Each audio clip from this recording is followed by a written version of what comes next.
and we're going to put it out in world space, which means we're going to make it physically exist in the world. Now I need to set it. Okay. Oh, problem was, let's put this text right in the middle. Okay, good. That worked. Okay, so now we've got. Sorry, down here, this is the game view, and this is the scene view. The scene view is what, the game view is what you would see through the headset, or, a non-headset game is what you would see. And the scene view, it just lets you see what's going on. So let's make one of these in score, one of these in time left. And move. We need the score below the time left, so let's do a negative 10, negative 50. Okay, so now I've got make the score 0 to start with, and let's make the time left 40 seconds. If I do it much longer than that, I'm going to run out of breath. Okay, so now we need to actually hook up some logic to this to actually do something. So we'll do the time left first.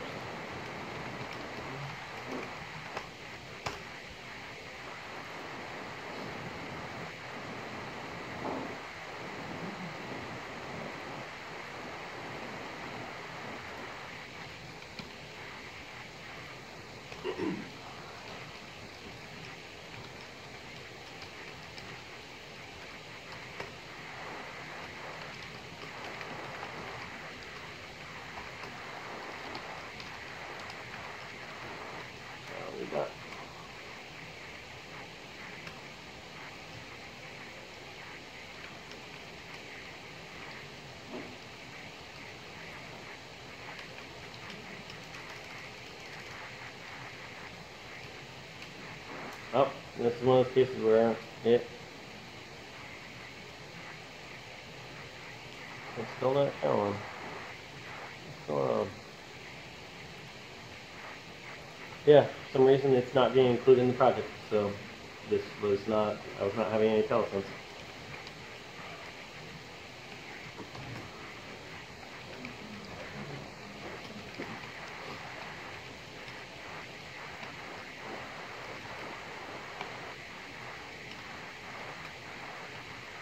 So in this case, I'm going to say every fixed update, I just want to update the amount of time you have left. I did the 2 string with 0.0 because otherwise it has like 9 decimal places. It looks really silly. Now what we're going to do is when you run out of time, we're just going to set the time scale equals to 0. So we're going to tell Unity time stops. Now, time doesn't quite stop, time scale equals 0, brings time down to very, very slow, but it'll work for our case because it'll stop counting score. So I can play for 40 seconds, and when time runs out, it'll stop, and it'll show me my score. Okay, so next we need to do something on these cubes to update the score and to make something happen if when we punch them. It didn't recognize the type text. Sorry, was that? It didn't recognize text in your code. Oh. Oh, yeah. Okay. So this is a case where so the UI is relatively new. It's about 3 or 4 years old, so they don't include it in their default templates. So if you want to use something from, I just gotten used to this, but you should probably just go and change the template to just add the engine UI.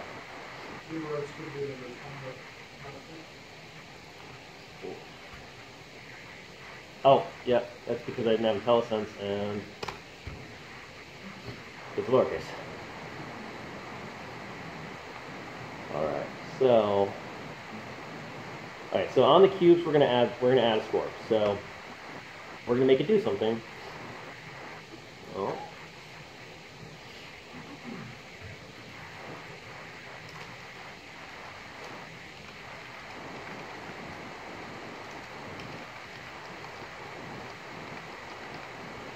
Exactly the same case again. We don't have the UI. Also, it didn't get included in the project for some reason.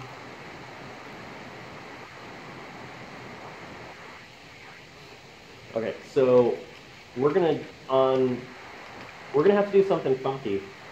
Is we're gonna have to go get the score text. So that item on the screen that right now is at 0, we're gonna have to go get it, and we're gonna get it when we spawn these cubes.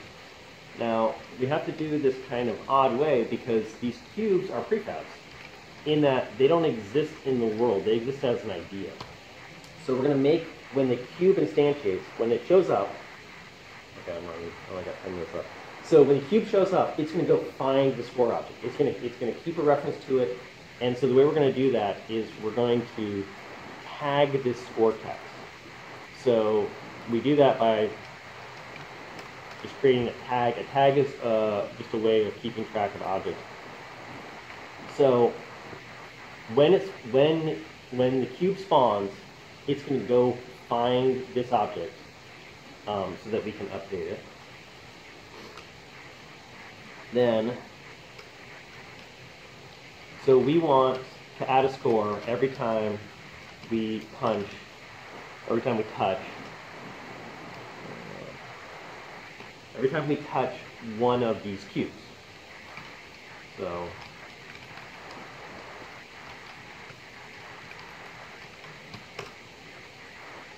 the reason we did this null check is for some reason, sometimes this code can actually execute before the start code. So you can have a weird race condition that I was running into. So for some reason, if my hand was already in a place where it was going to spawn, it would throw an error because it spawned itself, it did the collision text before it did the start. So it just waits another frame and then it picks it up.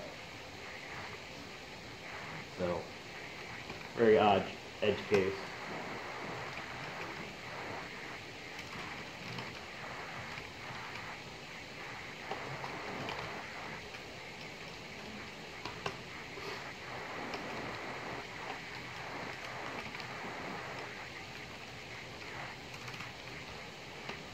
All right, so we're doing the same thing. So if anything collides with it, we're going to say, hey, add a score by going and finding the score, reading the score, so 0, add 1 to it, now it's 1, then go ahead and set the score back and go ahead and destroy yourself. So, at this point, should actually, so we need to add this to the cube. All right, so this nothing selected here just means hopefully when I compile my code, it'll say, hey, I understand that thing now. So proceeded. Okay, yeah, so now it understood. It said add score. So I think we're actually good. I'm trying to think of anything before I do this. Okay. Oh, let me go ahead and put back in. Let me go ahead and do the spawning speed up thing again real quick. That's for your entertainment to make it more interesting. Cube spawner. Nope, not that one. Spawn cubes. So every time it spawns, it's going to get a little bit faster. This gets really fast pretty quick. At 40 seconds, this assumes the headset even. Right. See, the headset still works? Nope. Happy. Let's make this thing full size. Come on. Nope. Got no references. Oh, yeah, so in this case, I didn't assign this script. No, that's not what's causing my errors. So, nope.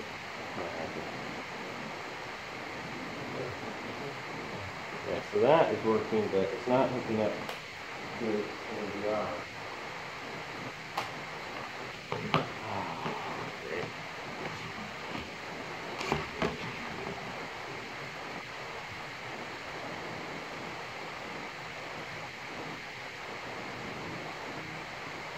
Well, it's already there. Yeah, so it.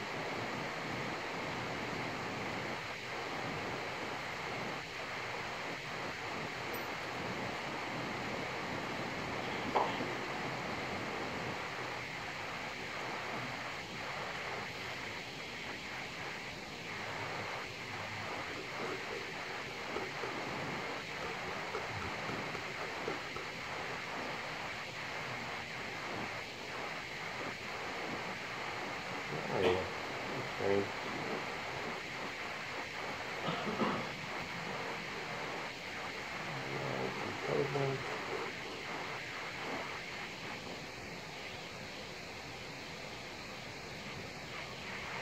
Sorry.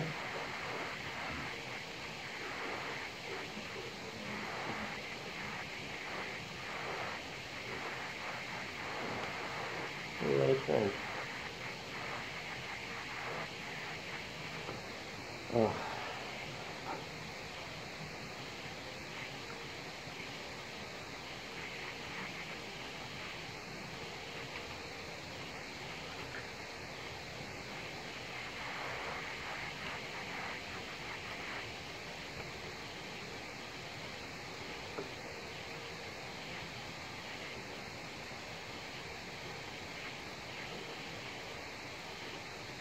Oh. That's good. Ah.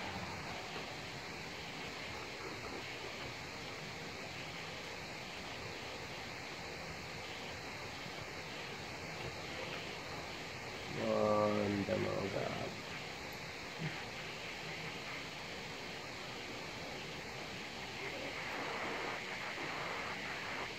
Shouldn't have set it down. I don't even know why it's missing. Normally you can just go and kill the SteamVR process.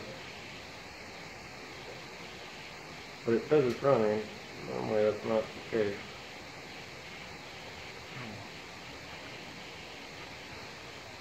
Did you restart stream itself? So one thing I noticed is the Unity process was out of control. It's using 75% of my GPU. And it will itself has its own version of SteamVR that it runs that's kind of hidden. And so sometimes those two conflict. Badly. Nope. Well, maybe it'll launch now. Yeah, Unity is just using my GPU like nuts, and it's not running. It's not doing anything. So there's something.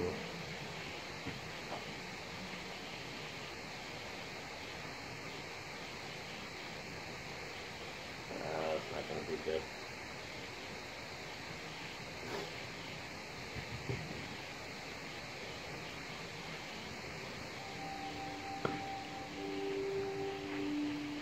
Okay, I think it's happening now.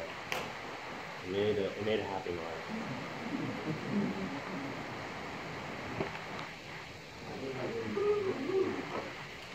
Okay. Alright. Anyway, close. Nope. Go back. Alright. So, Steam sees one down there.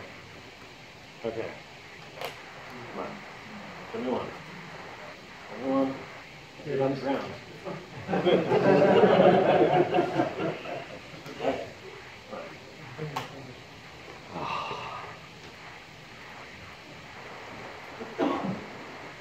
Oh, come on.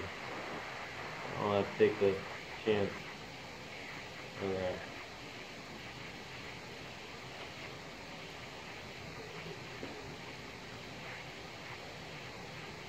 Worked so well a couple hours ago. I've got the other controller. Hold on. I've got two controllers, they're just in the wrong place. Okay. I'm sure this is real exciting to watch. Okay. That is totally, okay, now they're actually physically where I'm at. Okay, now, oh, yeah, so, great, okay. So so there's a collider on these cubes by default.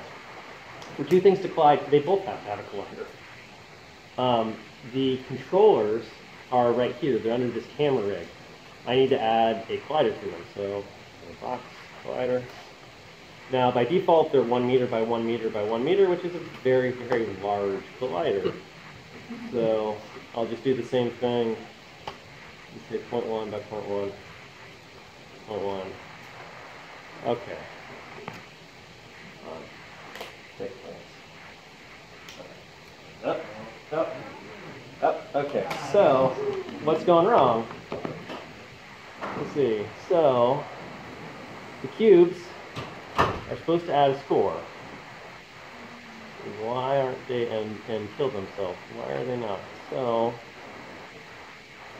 here we apply. Maybe it was only on the initial cube and it wasn't on the spawning cubes.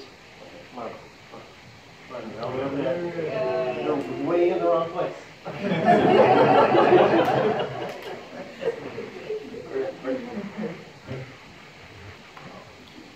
Okay. Well, for some reason they stopped spawning. Oh. Okay. So, alright. I'm going to make sure the cube spawner is using the right cube. Let's go ahead and delete this cube real quick. Okay. So, come on. Be better Windows. Yeah, it stopped spawning for some reason. I don't know why. So, to debug this real quick, as you can tell, one thing that's really challenging about developing in VR is putting the headset on and off over and over again. So, people who actually do this, you know, professionally, semi-professionally, will tend to do pair programming. In that, yeah, so it is, did I have my cube spawner kill itself? I accidentally added cube spawner kill itself. So that must have been one of those times when I was confused why I added cube spawner to the wrong thing. Okay, so, let's see. Okay, so we can see I'm up to 6.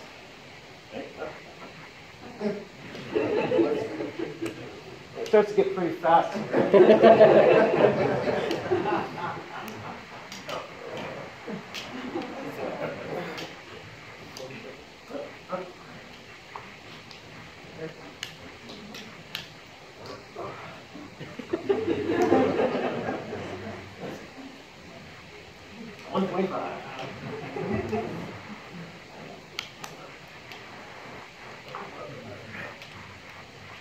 Okay, 165. That was personal best.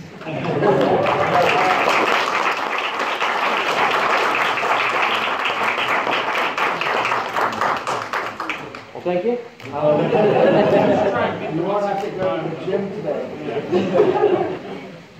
So then just one last thing.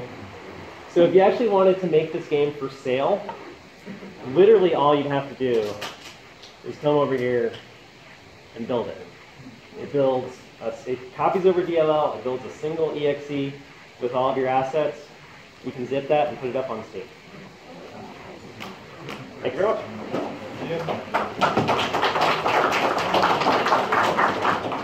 Can we get a copy of the code? Sure. It's up on GitHub at Beat Complete. And if you want, I'll actually just, I made 2 copies.